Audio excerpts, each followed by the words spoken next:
স্বয়ং সূর্যের পুত্র, দেবী কুন্তির প্রথম পুত্র, সেই কর্ণ যার একটি বাণ আমার রথকে, সেই রথ যার ওপর মহাবলী অর্জুন বিরাজমান ছিলেন, যার পতাকায় স্বয়ং হনুমান ছিলেন, সেই রথকে তার একটি বাণ ধসিয়ে দিতে পেরেছিল।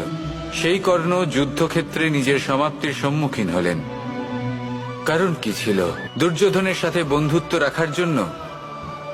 তার অনুচিত কর্মে কোনোদিন কোনো প্রতিবাদ করেননি, তাকে সঙ্গ দিয়েছেন এই নির্বাচন। যখন দ্রৌপদীর বস্ত্রহরণ হচ্ছিল,